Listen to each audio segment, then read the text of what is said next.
Welcome to this video, great to have you on board. You're already seeing this stream diagram where we can depict how an observable emits values and how we use these values in an observer. Something I had a closer look at in this video here.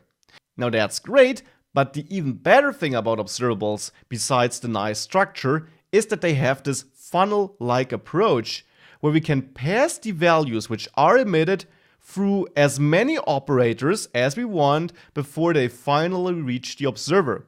So we might have our first operator, maybe the map operator, which will simply turn our values into transformed values. The logic for the transformation lives in the map function then. So maybe we transform a number to a string, an object into a simpler object, or whatever we need. Now these transformed values could again reach the next function now, but maybe we want to chain another operator really using that funnel-like approach. Well, we can do that. Maybe we have the throttleTime operator, which makes sure that no more than one value can reach the next function per, window frame here, so per 2000 milliseconds in this case. So the first value here would reach next, but the second one wouldn't, maybe because not enough time passed between the two values. Maybe here 2 seconds were passed or did pass since the last value, so this value will make it, the next value won't. But maybe now we again have more than 2 seconds in between, so that value might also make it. This is why operators are great. In the end, in the next function, we know exactly what we will get, because we did chain these operators. But we can ensure that we only get what we want to get by transforming and controlling the values just as we need it. Let's see this in an example now. I'm on JS Fiddle here. I added a script import using the RxJS CDN link, which you can get on the install it page on reactivex.io/rxjs. At the very bottom, this link, remove, add version and hit enter to get the latest version, and then just that link. Now that's all what I'm starting with, and now I want to create a simple observable because in this video I don't want to focus on the observable, I want to focus on the operators. So the observable I will use here is, or the way of creating an observable is chosen from the list of methods we have for creating new observables, quite a lot. I used create in another video, now I want to use interval. This one here.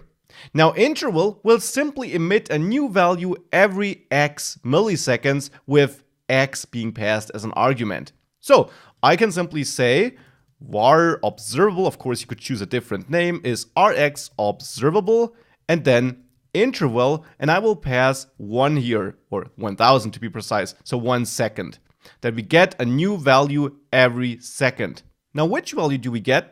Simply an ascending number of integers, so 1, 2, 3, and so on. Simply incrementing numbers. That's the observable. Now I want to subscribe to that, and I'll create an observer for this. And that observer here is simply, as we learned in another video too, just a JavaScript object, and we can implement next, error, or complete. This specific observable here will never complete, it will run infinitely, and it will never throw an error. So I can just implement the next method here. I know that in the next method I do get the value, and I simply want to log the value. So what I can do with these two pieces defined is I can now use the observable called the subscribe method, which is provided by the RxJS package, and pass my observer. And with the console being open, if I now hit Control Enter, we see 0, 1, 2, and this keeps on increasing every second and it won't stop. Now that is my observable setup here. Now let's use operators. We chain these operators before calling subscribe. So I will move subscribe to a new line, but still call it on, whatever else I chain here. And the first thing I want to chain actually is map. We saw that on the slide before, and map transforms the value the observable emits. Actually, map will give us back a new observable, but this observable will hold the transformed data. Why does it give us back a new observable? It has to. We call subscribe in the end, and we can only call subscribe on observables. So map takes a function as an argument, this function will hold the logic we use for transforming the value. So here we know we get the value because that is what we plan on changing. That was what RxJS will give us here. And in the body, we may do whatever we want to do with that value and then call subscribe on what we return in the end. So here, I could simply return value times 2. And I simply return the number here, so that will be an integer. But again, RxJS will automatically create a new observable which emits this transformed number as a value so that subscribe will work. With that, if I clear the console and hit Control Enter to start a new iteration, we start at 0, but then we get 2, 4, and so on. So we get our doubled value. That's the map operator working. And we could do whatever we want. We could hard code something totally different here, like hello.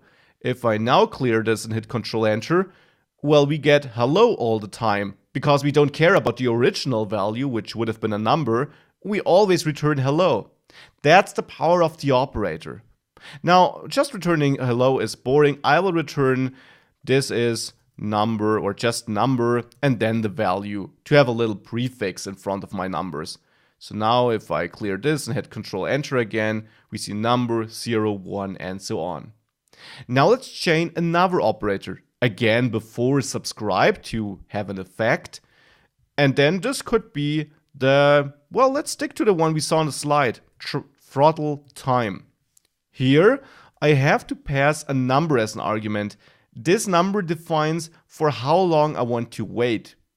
So here I could say throttle 2 seconds. Now, since we do emit a new value every second, and we wait for a full 2 seconds to pass before we accept a new value, we should actually skip 2 values at a time. So let's see that. We start at 0, which makes sense.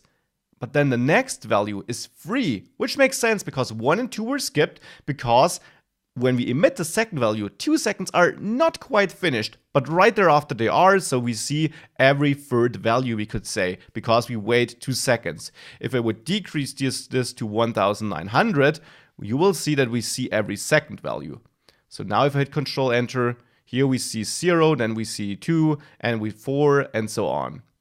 So that is throttleTime and map now combined, and that is how we can use that funnel-like structure to apply any of the operators we want, and have a look at the official documentation at the observable docs here to get a full list of all operators. There are quite a lot to really control to get what we want. And I will create more videos on more of these operators, more interesting ones and interesting combinations of these operators, no worries. But I hope that this already clears up some of the confusion and shows how powerful operators and this funnel-like approach are. See you in other videos, hopefully. Bye.